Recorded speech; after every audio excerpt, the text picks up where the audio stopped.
Hello বন্ধুরা, তোমাদের কাছে আরেকটি টিপস নিয়ে চলে এসেছি। সেটি হচ্ছে কি বলতো, এটা ঘরোয়া টিপস, ঠিক আছে? এটা কোনো মানে বিউটি টিপস নয়, এটা ঘরোয়া টিপস। কি বলতো, আমরা যখন দেখবে বাড়িতে যখন বেগুনি ভাজি, ডালের সাথে বেগুনি বাড়িতে অনেকেই করে থাকো, দেখবে কোনো সময় না বেগুনটার মধ্যে না বেসনটা এমনভাবে দেবে, দিয়ে তেলে দেবে, বেসনটার ভিতরে লাগছে না, কোনো কোনো জায়গায় ফাঁকা হয়ে যাচ্ছে। এরকম সবারই প্রায় হয়ে থাকে, আমার তো হয়েছে। তারপরে আমি টিপসটি পেয়েছি, পাওয়ার পর নিজে বাড়িতে ট্রাই করেছি রাত্রেবেলা আগামীকাল। তা ট্রাই করে দেখলাম হ্যাঁ সত্যি একদম সঠিক একদম সমাধান সুন্দর। তাই তোমাদের কাছে টিপসটি দিয়ে দিই, কারণ তোমাদের কাছে সবকিছুই আমি জানাই, এর জন্য তোমরা এটাও জেনে রাখো, তোমাদের অনেক কাজে দেবে। তোমরা কি করবে, যখন বেগুনিটা করবে দেখবে জল দিয়ে ধুয়ে রেখে দেওয়ার পর বেসন দিয়ে মাখাবে, দেখবে একটু কোনো কোনো জায়গায় ফাঁকা হয়ে যাচ্ছে, কোনো জায়গায় গায়ে লাগছে না, এমন হয়ে যায়। তো তোমরা কি করবে, বেগুনটাকে উপর দিয়ে আগে পুরো কাটা না অবস্থায় ভালো করে ধুয়ে নেবে।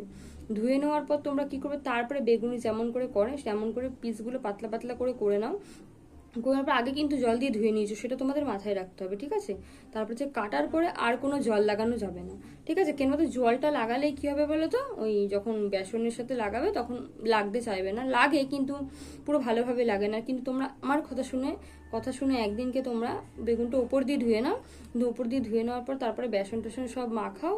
বেসন মাখানোর পরে বেগুনটা দিয়ে ভালো করে মাখিয়ে তেলের মধ্যে ছাড়াও, তোমরা নিজেরা দেখতে পাবে বেগুনিটা একদম মুচমুচে, একদম করকরে সুন্দর টেস্টি খেতে হচ্ছে। এবং বেগুনিটা সুন্দরভাবে যে ফোলা ভাব থাকে বেগুনিতে একটা, সেটাও ফিরে আসছে। আর যখন দেখবে তেল জল দিয়ে ধুয়ে নেবে, তখন বেগুনিটা ঠিকমতো ফুলতে চায় না, ভালো হয় না, কোনো কোনো জায়গায় খাওয়া খাওয়া খাওয়া খাওয়া এরকম হয়ে যায়। তাই আগে ধুয়ে তারপরে বেগুনিটা করো, তারপরে কাটার পিস করার পর আর জল দেবে না। তোমরা নিজেরা দেখো, খুব সুন্দর বেগুনি তৈরি করতে পারবে তোমরা, পুরো একদম নিখুঁত, কোনো জায়গায় একদম ফাঁকা ফুটা কিচ্ছু হবে না। দেখতে তোমরা দেখো নিজেরা, ঠিক আছে? বোধহয় ছোট্ট টিপসটি